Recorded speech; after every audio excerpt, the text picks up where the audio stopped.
What is going on, IF Warriors? It's your boy Edward V, and today we're gonna go ahead and give you 3 intermittent fasting tricks that you can utilize in your intermittent fasting tool belt that can actually assist you in losing weight and burning fat. We're gonna go ahead and dive into those 3 tricks in this video. Stay tuned.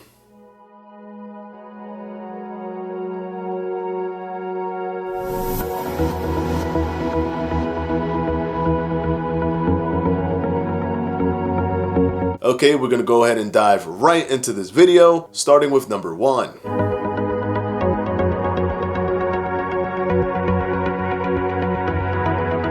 Creating flexibility. Now, you got into intermittent fasting for so many different reasons. And one of the major reasons that a lot of people go into intermittent fasting is because of the freedom that it provides you. The fact that you don't have to consistently eat all the time, the fact that you're eating everything on a small time frame, all of those things can create a sense of freedom and flexibility. But on the flip side, you're still creating some sort of structure. And this structure can be positive, but it can also hold you back if you feel that it's too restrictive. Understanding your threshold. After you try intermittent fasting for 2 weeks, 3 weeks, and get into that groove to see what works for you and what doesn't work for you, what kind of intermittent fasting protocol you want to use, which ones you don't want to use. Once you get into that groove and understand what works for you, play off of that, bounce off of that information. Understand, okay, I like to do the 16-8, but I don't want to do the 16-8 every day. I only want to do it 5 days a week. It's easier for me because Saturdays and Sundays is what I use to go out with friends, family, what have you. Fine,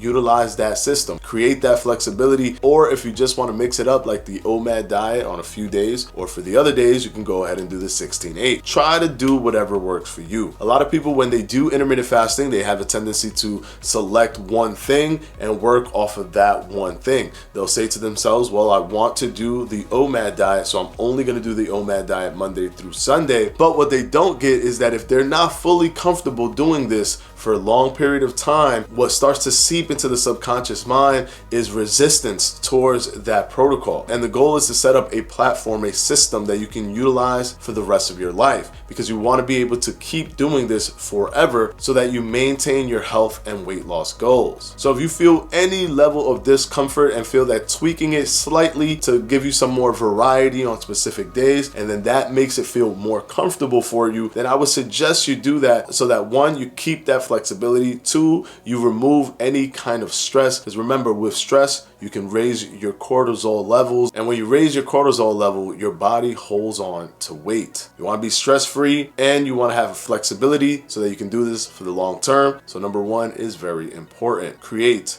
flexibility. Now let's go ahead and move on to number 2.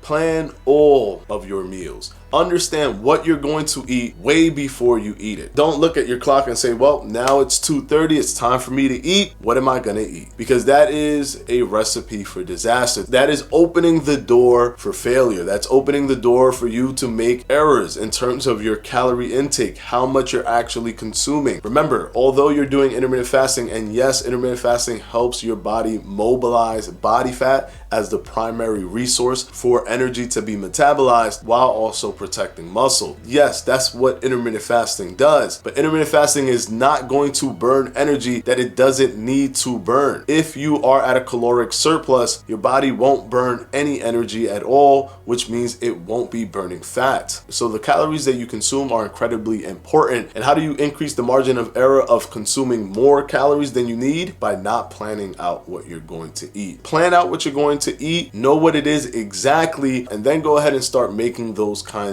of meals. You can eat out, you can eat at home, but eating at home is more preferable because you control every single calorie that goes into your meal when you cook your own meals. And it's pretty easy for any restaurant to go overboard on the oil and butter that they put in your food. So be mindful of that. Try to eat at home as much as you can. Plan your meals, and that way you make it very easy to control how much you actually intake, and you'll be better off when implementing that with your intermittent fasting protocol. Now let's go ahead and move on to the 3rd and final one.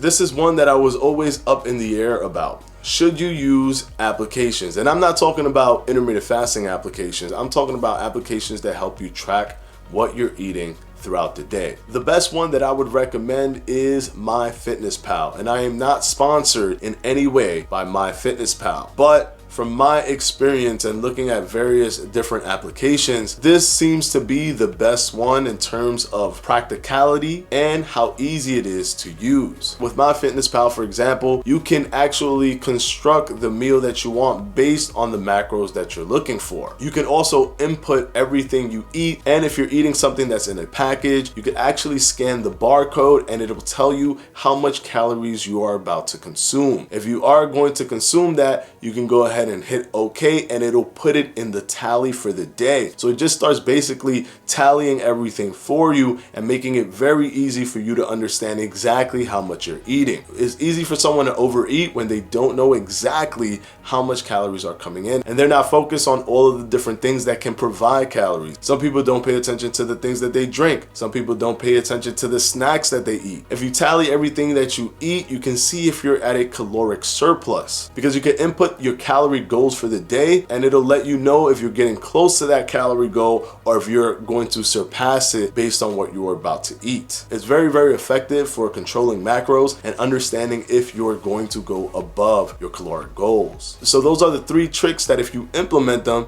they actually can help you burn more fat and lose weight. If you're struggling with your intermittent fasting protocol and you're not utilizing any of these 3 tricks, I do recommend to look into them so that you can see if it works for you. And of course, I want to thank my patrons for my Patreon, and I'm going to go ahead and put their names right up here.